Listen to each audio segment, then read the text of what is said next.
22 जून 2018 गुजरात के राजकोट में रहने वाले रतनपाल, जो कि पेशे से एक टीचर थे, उनकी डेड बॉडी उन्हीं के घर के अंदर फांसी से लटकती हुई पाई जाती है। तब यहाँ पे पुलिस वाले आ जाते हैं और यहाँ पे केस बनता है सुसाइड का।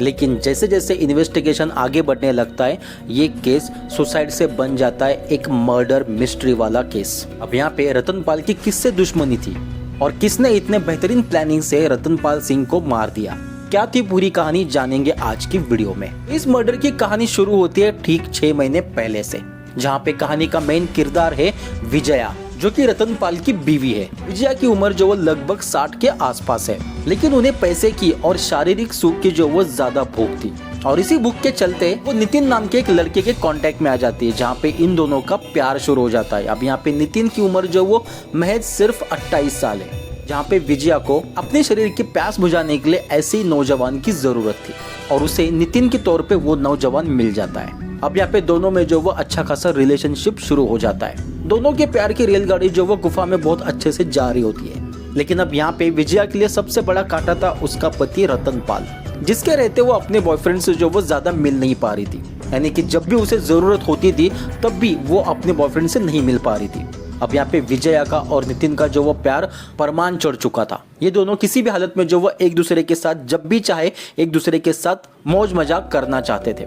लेकिन यहाँ पे सबसे बड़ा रोड़ा था उसका पति रतनपाल। यहाँ पे ये दोनों प्लान शुरू करते हैं रतनपाल को अपने रास्ते से हटाने का।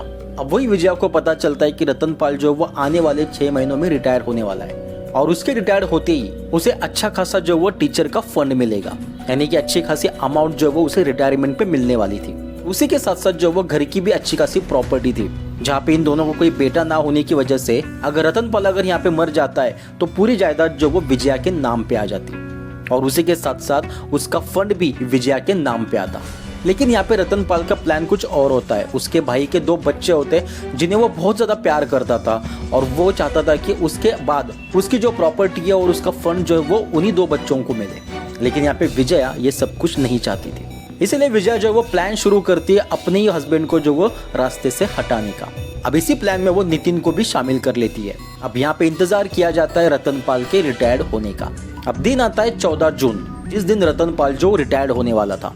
अब रतनपाल जो वो रिटायर्ड होने के बाद घर वापस आ जाता है, और वो अपने काम को जो वो काफी मिस कर रहा था, जहाँ पे उसका डेली रूटीन था, डेली स्कूल जाना, बच्चों को पढ़ाना, ये सारी चीजें जो वो बहुत ही ज्यादा मिस करता था। अपनी रिटायर्ड लाइफ को भी वो एंजॉय करना चाहता था। लेकिन एक रात विजया और नितिन जो वो उसके कमरे में आता है, जहाँ पे रतनपाल सोया होता है।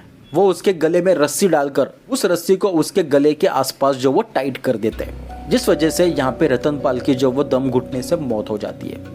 अब यहाँ पे ऐसा दिखाना था कि रतनपाल ने जो वो सुसाइड किया है, जिस वजह से विजया और नितिन जो वो रतनपाल की बॉडी को पंखे से लटका देते हैं। अब दूसरे दिन विजया जो वो चिल्लाते हुए सब लोगों को बुलाती है और कहती है कि यहाँ पे रतनपाल ने सुसाइड कर लिया है। और उसके बाद पुलिस वालों को भी बुलाया जाता है। पुलिस वाले जब इधर उधर चेक करते तब वहाँ पे उन्हें एक सुसाइड नोट मिलती है, जिसके अंदर लिखा था कि अब वो रिटायर होने के बाद जो वो काफी डिप्रेशन में जा चुके थे, क्योंकि उन्हें कोई बच्चा नहीं था। इतनी सारी प्रॉपर्टी, इतनी सारी जायदाद, इतने सारे पैसों का वो क्या ही करेंगे। और जब से वो रिटायर हो चुके तब से उनका मन भी नहीं लग रहा था घर के अंदर रहने के लिए, और अपने इसी डिप्रेशन की वजह से वो सुसाइड करने जा रहे हैं। अब ये नोट मिलने के बाद सभी को लगता है कि रतनपाल जी ने जो वो यहाँ पे सुसाइड ही किया है। लेकिन पुलिस वाले जो वो किसी भी नतीजे पे पहुंचने से पहले यहाँ पे पोस्टमार्टम कराना चाहते थे, और उनकी बॉडी को जो वो पोस्टमार्टम के लिए भेजा गया।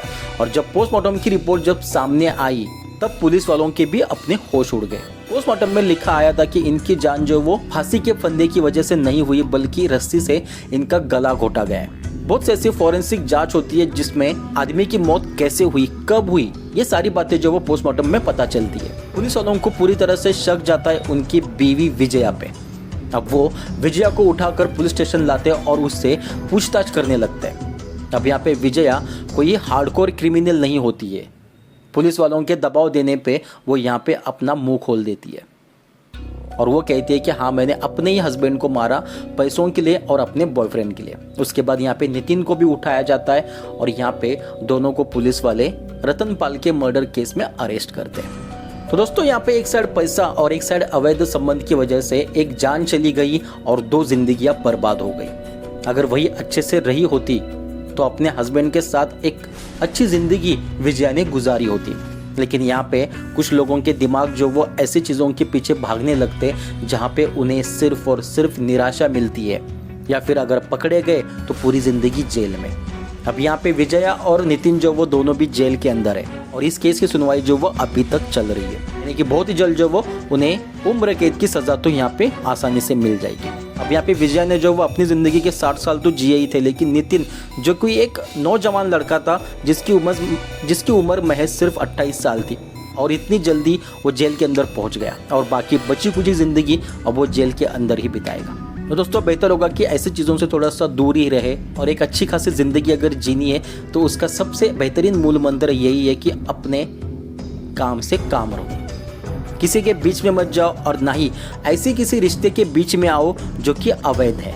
अगर ये सारी चीज़ें आप रखोगे तो आप ज़िंदगी में एक अच्छा मकाम हासिल कर पाओगे। तो दोस्तों ये कहानी आपको कैसी लगी ये आप मुझे लाइक और कमेंट करके ज़रूर बताना। मिलते हैं नई एक कहानी के साथ। Thank you so much.